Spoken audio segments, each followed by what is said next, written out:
Hi everybody, this is Scott Dudley from SaaS Startup Stories, and today my special guest is Lars Grønnegaard, who's based in Denmark, and he's the co-founder and CEO of Dreamdata, which is a B2B revenue attribution platform. Welcome to the show, Lars. Are you ready to rock and roll? Totally, Scott. Thanks for having me on the show. It's great to be here. You're welcome. Let's get stuck into it.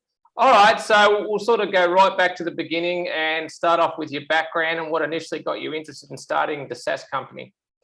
Yeah, let's cover that. So I think a lot of SaaS company founders, like a lot of SaaS companies, are founded out of experiencing a problem in a previous company. I think that's very common that you see sort of you're in a company and you're experiencing a problem and you look for a solution and you realize that there isn't really a good solution for it, and then maybe you solve it in that company and then move on to say, hey, why isn't there a solution? And that's exactly what happened in our company. That we were working in a company called Trustpilot. So it's a Copenhagen-based unicorn. It's a review platform. It is mostly a European outfit, but also exists in Australia and the US. And we were basically running, of course, like a huge go-to-market operation. And part of it was like product-led. So we had a huge product-led motion going on. We had a huge marketing-led motion going on, and we had a huge sales-led motion going on. But so we were investing in like every channel you could, like of the big sort of ways of going to market.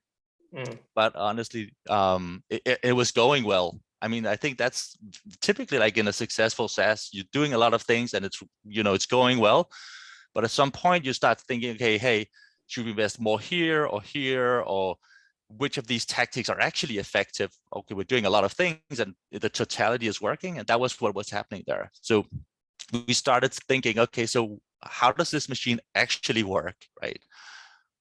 The product-led motion, marketing-led motion, sales-led motion, how does it actually work? What is actually starting the customer journeys? What's finishing them up? What's driving them through? And we just realized that we didn't have any data to support it. We had, that's wrong, because we had like tons of data. But so we had like, and I think that's like for lots of SaaS companies, that's true, right? You have an overwhelming amount of data, but it's not stitched together into a proper data model that you can use for analysis, right? So you have tracking data describing what users are doing. You have CRM data saying what sales is doing and what's happening in terms of people buying and the buying cycle. And you have marketing data like how much did you spend? Maybe you have some more tracking data on the marketing side, but sort of stitching it all together into one model that you can analyze. We didn't have that at Trustpilot, right? And it was fundamental, right? Because we were seeking investments, we were having to explain how we're going to use that investment. So we needed that data to support it. Yeah. So initially we built it inside of Trustpilot, and then we just thought, hey, what's the deal here? Why do we have to? Because it was a gigantic project to build that data model. It took like 6 to 12 months to get to something that was good enough. It wasn't really very good, but it was good enough to make decisions on it. And we realized, hey, if we wanted to make this very good, it would be like forever project plus very, very costly in terms of all the software we had to buy to build it. So we said, hey, okay, we talked to people, of course, that we knew in other SaaS companies, and realized it is a fundamental problem, especially in B2B SaaS, that stitching this data together into that model that helps you drive sound data-driven decisions and you go to market. It's just a huge project. Most people give up, and if they do it, they spend a lot of resources to go to a place that's not very good. So we decided, hey, we wanted to build a product around this. So that's the founding story of the company. And I think it's a typical way of starting a SaaS company. And then, of course, also there's also the general sort of the ambition and the desire to try to build something of your own. I was never a founder before, neither were my two co-founders. So this sort of like the desire to build something that's your own, shape it from the very beginning was also part of it, that you have to have that desire to do that. Yeah, so I mean, I've noticed a bit of a pattern here with interviewing the SaaS founders, that a lot of them had a problem that they solved, and then they decided that why not just take that to market and use it for other people as well. So I think that's a great way to get off the ground. So it makes a lot of sense. But I guess the next question then is, did you borrow VC money to launch Dreamdata, or did you bootstrap it instead? Tell us a bit about how you actually got it off the ground financially. Yeah. So we are venture backed, and I think it is sort of a question of how you like to run your company. Bootstrapping is a slower process, and we felt that we wanted to build a very large company very fast, and then that typically means going down the path of venture capital. So we did. I think it varies. Like the fundraising markets right now are crazy, and people get money to like pre-idea funding is not unheard of, right? Pre-idea. So we definitely pre-idea funding. Yeah, that exists. But we didn't do that. So we did sort of we did have an idea, and we did have, you could say, like a good idea about, say, maybe problem market fit. So we knew that this was a problem that needed to be solved. And before taking funding, we also we had customers. So we did build sort of, I wouldn't call it a product. I would call it more of a prototype, right? That was good enough to start seeing that people wanted to pay for it. I think it depends on your own like life situation, what you can do. But ideally, like, I think before you start taking in money, it's great to have some kind of proof that you're heading in the right direction, also just for yourself, right? You don't want to be in a situation where you sort of just tell a big story about how this is a great direction. Yeah. You take in money, but yeah, I mean, then you just have to be ready to explain that you're changing direction, right? And be ready to do that. Absolutely. Pivot where necessary. Yeah. Yeah, exactly. So we did start out working for, I guess, around 12 months on the project before we took in the first round of funding. And that was then based on a few customers, a little bit of revenue, but a feeling that we were sort of, yes, this was a problem that existed generally. And yes, this, like, the path we were on was, it was the idea of the product, at least the fundamental concept of the product, was a sound one. Yeah. And then we took in the first money. Yeah. Okay, so yeah, I guess that leads me perfectly onto the next question. How did you actually get those those first 10 customers then in the very beginning? Yeah, I think the very first customers, it was very much a network effort. So you go to people you know, you leverage your network. I'm not sure that I think it's a very typical way of going about it.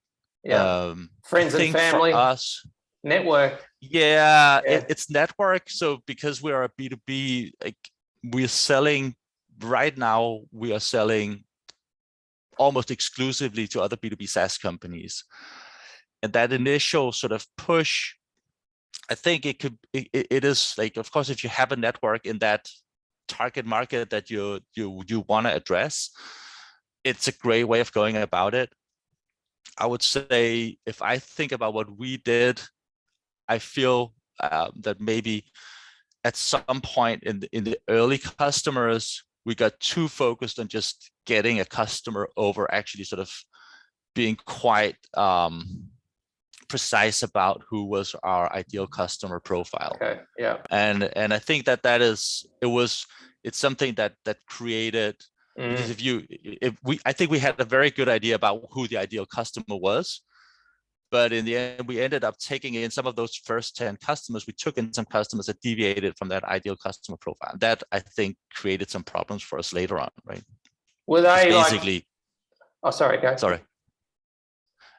Basically, because we are right now, we're targeting this like B2B SaaS company, which is like 50 to 1,000 people, but we took in some companies that were actually larger than that, and that were sort of in the manufacturing industry. They were B2Bs. They did definitely have the problem we were solving, but the solution that they needed was so different from what a SaaS company would need that did create some, I think waste in our journey that we ended up sort of spending time on those companies, and in the end we had to decide that was never going to work. I wouldn't say never going to work, but it was at least not the right time for us. I think the problem we solve is a huge problem that exists across all B2Bs that are doing marketing to drive growth, but the solution that companies need just vary a lot depending on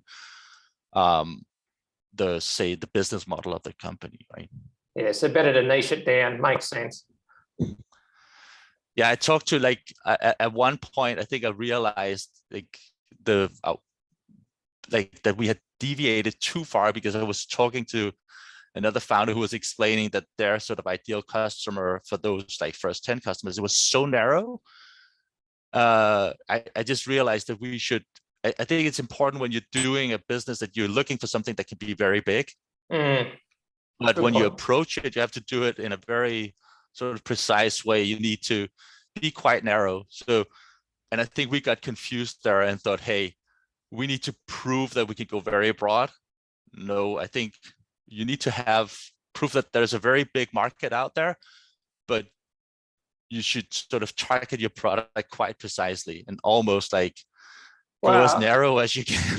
That's for those first 10 customers. Also, you get a much better, because you deliver a much stronger product to them because you're very focused. The sort of customer love of your product is going to be much higher, right? For sure. Yeah. So yeah. But the B2B SaaS market's huge anyway. So even though it's a niche, it's a big niche. Totally. Yeah. It's gigantic. Yeah.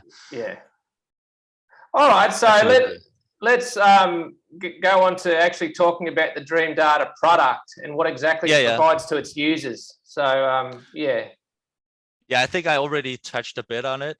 You did, yeah. Because it is essentially a way of you think about the entire go-to-market motion that you're doing in a company, and you want to understand how each component of that motion is contributing to business growth, right? So you introduced us as a revenue attribution company, and I think that is one very good application of that way of thinking, right? You have business outcomes, which is revenue, and then you're looking back to all the things you did, and you try to figure out that $100,000 revenue that you made in December, what was actually the origins of that? I think that is a fundamental thing we do in our product. Is that split into departments, or how would you categorize it? I think from a company perspective, you want to understand this both at a department level, but you also want to think of it inside of a department. And if you are, say, sitting inside of the marketing department, inside of the paid department, then you want to think about it as which channels inside of paid is driving revenue. And if you are a huge outfit, you might have a couple of people just working on Google Paid, right? Yeah. Now those guys want to understand how much revenue did we drive and which parts of our efforts actually work, right?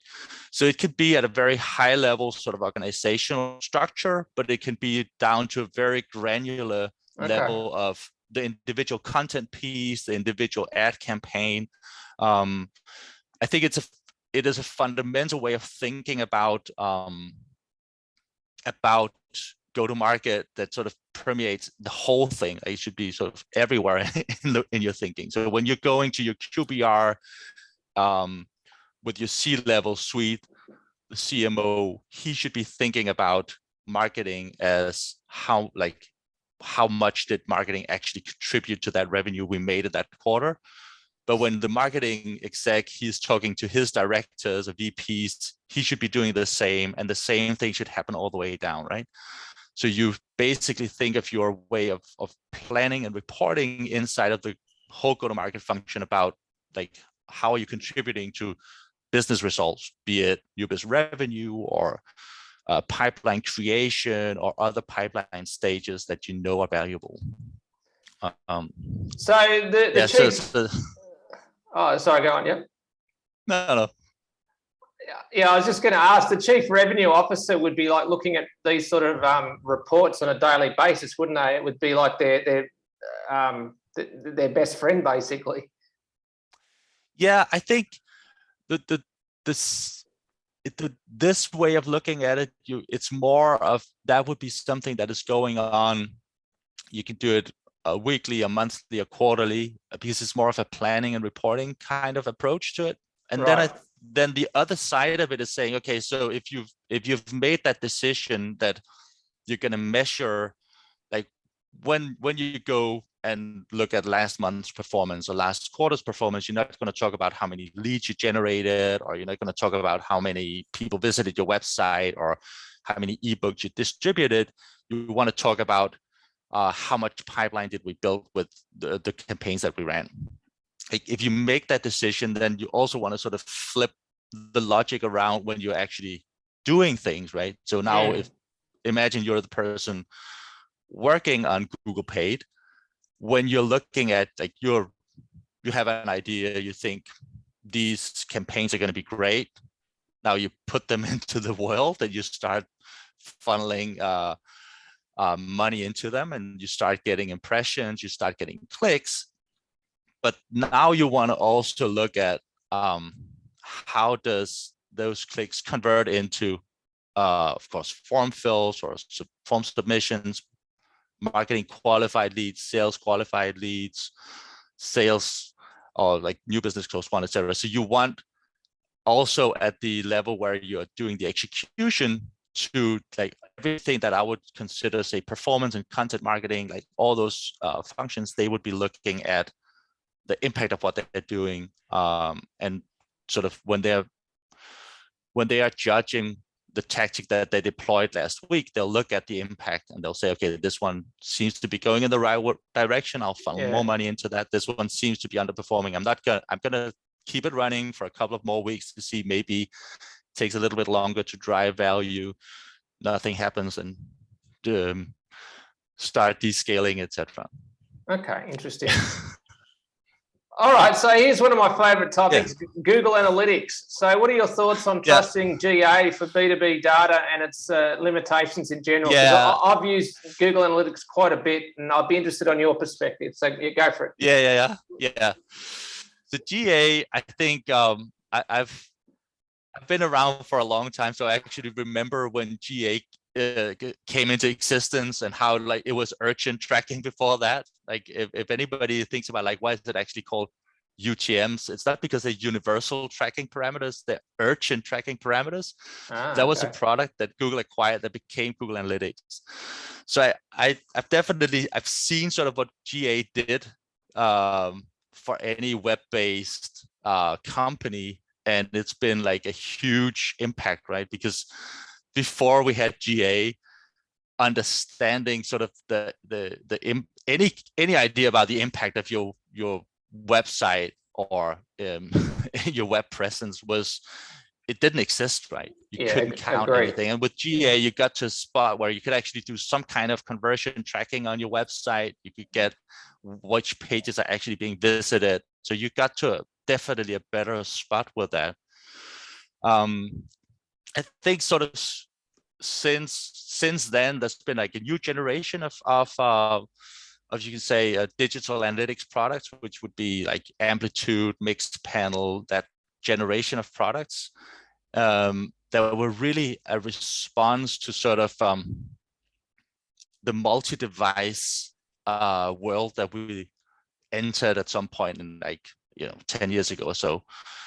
And sort of because GA was always sort of assuming that there was a single user on a single device, and it didn't really have a very good answer to how am I gonna, cope with this world where people are just in many, many devices, even in a very short period of time. And I think then that was that generation of products where you can sort of, it's a given that a person will have multiple identities that you observe. So he's in a browser on a phone, he's in a browser on a computer, maybe he's at home, maybe he's at work. And so I think Google never really made the transition to that new paradigm. So I think for me, GA was already sort of lacking a bit there. The next thing was tying sort of what you're observing on your website through your tracking product like GA or Amplitude, whatever, tying that to real identities, making sure that you know who is actually who.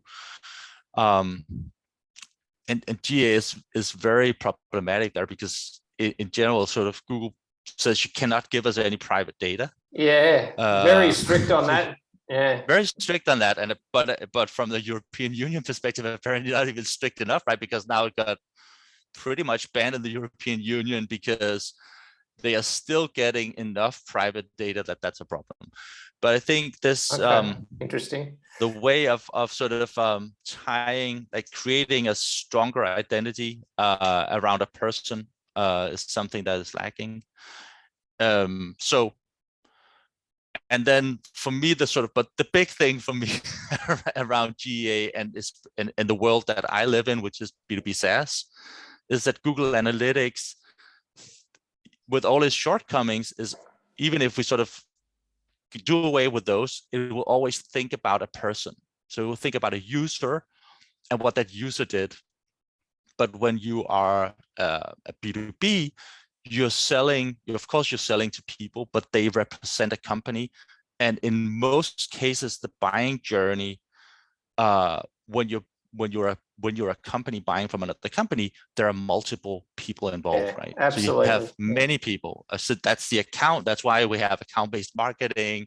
That's why we have account concepts in Salesforce and HubSpot and all the CRM systems. It's because there is an account. And Google Analytics doesn't provide any answer for that. It's really designed for B2C, isn't it? It is, or for a world at least where it's enough to care about a single user, a single person, right? And I think for us that was always a fundamental problem with Google Analytics, and then also some of the other products I mentioned, is that the main sort of analytical unit, that's the user, and we wanted something where the main analytical unit was the company. Of course, we want to be able to go from the company down and look at the individual person and see what that person did. But we always wanted to be able to count and sort of measure things at account or company level, right? It's interesting to know that I had 500 MQLs, but what if it was just 100 companies? I think that's a fundamental thing you need to know, right? Well, let's say I'm increasing the number of MQLs from 500 to 1,000, but if I'm not increasing the number of companies, it's not that's not significant that you got an additional 500 people engaging with you in your sales process. That's of course important, but if you think about what is the total sort of potential of what's in your pipeline at that point in time, it's still just 100 companies. So the ability to count companies is so fundamental for me, and I think that is for me the sort of the reason why GA is not a suitable product for a B2B. Yeah, absolutely. Makes sense. I guess it's free though. So, I mean, from that perspective, I mean, you get what you pay for. So would you agree? Yeah, totally. Yeah. It's good for a free product. And that's of course true that it's an excellent product in that sense. But I think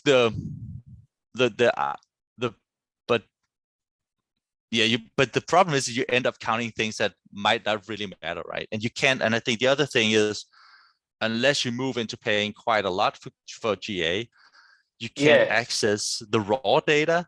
So I think that getting to the event level data that you potentially could use to build into a sort of more appropriate data model, then you can't do that. No. And then you don't have the IDs that you need. You don't have sort of this person is actually this email. So this email, we can then connect with this account. And then this account, we can connect with this revenue. If you want to do those kinds of things with GA, you're looking at a very, very large implementation project, because you need to build so much yourself to make it work. Yeah, that's right. Absolutely. So that's my take on GA, and then I would say on top of that, in the EU, as I mentioned, there's a whole sort of because there were 2 rulings in France and Austria that actually said that Google Analytics is as a company using Google Analytics, you're violating people's privacy because you're transferring private data directly to the US into the hands of Google without taking care of it. So a couple of companies actually got, I don't know if they got fined yet, but there were Austrian data protection agency and French data protection agency said that you cannot use Google Analytics. So that's also a whole sort of, is it at all a product that you can use, at least in Europe? So that's like another another question around GA. Yeah. Okay, interesting. All right, so just to change the topic a little bit, what are your thoughts on balancing inbound and outbound marketing for best results? Yeah, so maybe just so in our company, I think we set out with the idea that we were going to be, and maybe that was stupid, but we thought we were going to be sort of outbound focused. So we thought we were mainly going to do an outbound motion, like with BDRs and AEs. But we gradually learned that it wasn't a very good approach for our product. And we found that there were, if we were able to tap in sort of existing demand in the market, we could actually start building an inbound motion that worked. So I think balancing it is, it's very much about the product you have. I think if you have a product that is in high demand, whether it's a high natural demand, probably doing outbound is very good, because it means that every time you get through to someone, there's a high probability that that you might make a connection that can lead to a sale. That's a good point. If it's harder for you to specify, if it's harder for you, like if the sort of, let's say you get 100 calls going through, and if the likelihood of like, there has to be a likelihood that one of those persons or a couple of these people actually are interested in your product, otherwise it doesn't work, right? And then I think there is between inbound, outbound is a sort of it's a bit of a minefield to start thinking about, like, what does it actually mean? Because, for instance, we do a lot of activity on LinkedIn. So, you know, we're very active on LinkedIn. You can call it social selling or organic social. So we're delivering a lot of valuable content and engaging with a lot of people in our space on LinkedIn. And that is, you can say, an outbound motion. This is something that we're doing. Nobody's asking us for it, but we're just putting something out there. Let's say that's outbound. But the results that we see, I would call inbound, right? So what do we then see when we look at our attribution? We see people coming to our website direct, or coming, like, hitting the front page from organic search, or coming from branded keywords, where the first touch is one of these things, and then signing up for a demo or signing up for a product, right? But so what is inbound and outbound? That's almost a philosophical question here, right?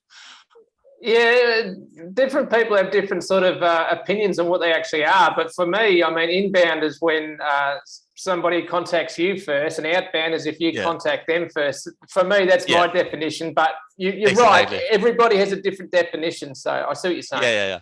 Yeah. So I can speak about our go-to-market motion, because in that sense, we are. I mean, we have a huge component which is social selling, which is in essence an outbound motion, but we're just not calling people, but we are very active on social media.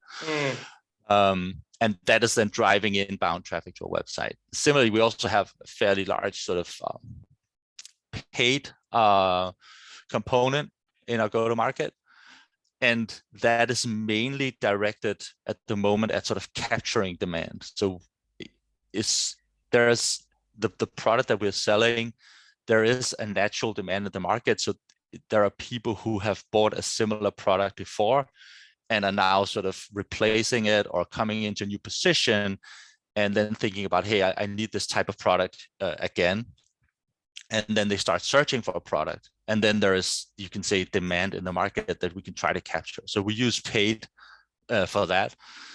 And then we have, you can say, content strategy, which is again sort of is kind of similar to what you're doing on LinkedIn, but it's also very different because now you're putting content like ebooks, content, blog posts, etc. Yeah. And trying to build an inbound SEO channel. Makes sense. So that's what we're doing. Okay. The one thing we're not doing is like we're not doing sort of cold outbound. Okay. Yeah. And I think, and as I said, we actually thought we'd be doing that, but in the end, every time we sort of started doing it, we got our inbound volumes outgrew us, and then we just refocused people on inbound. So that's how that worked for us. Well, maybe you might get to that later on, but yeah, at the moment it's not a priority for you. Totally. Yeah. If you can make an outbound motion work, it's very attractive because it is at least to some extent quite scalable, right? If you know that hey, I hire a BDR, that BDR will generate 10 meetings. Those 10 meetings will generate 3 opportunities, and those 3 opportunities will generate close one deal. If you can get to knowing that, and maybe also knowing what other sort of supporting elements you need in your go-to-market, right? Of course, that's very scalable. Yes. And that's great. Yeah, agree. Okay. So I don't have an opinion about what is good or bad. I think it will vary on the company. It will vary on the company and also on the team. And I think we thought we'd be doing outbound. I don't know why we thought that, because we are actually inbound people, all of us, right? Yeah. We had a huge inbound motion going in our previous companies, all 3 of us. So we thought that outbound would work really well for this product, but then we made inbound work, and that's also great, right? Yeah, interesting. All right, so just curious, what's your favorite business book? So I think I have a very, like, my favorite, but this is also me coming from a product background. So Marty Kagan wrote a book called Inspired about how to build products that people love. Okay. And that's been sort of a transformational book for me. And it's like, it is a product book. It's about how you build product, but it's also a book about, because it has some very fundamental sort of requirements of the organization, and how you run product in relation to go-to-market and leadership in the company. So I think that is a very, very powerful book. I love it. Some people will look at it and hate it, but I think it's great. And it's sort of summarizing how some of the big American, very successful tech companies run their product teams. So I think that's a very, very, very good book that I love. And then recently, it's not a new book, but Never Split the Difference, about negotiation techniques. I think that is probably one that a lot of people mentions, but yeah, I've heard of that one. I love that book. I love saying how am I supposed to do that, or it's a great book. Also, just a very entertaining book, because the guy's got some very just spectacular sort of anecdotes from his experience as a hostage negotiator. So it's a great book.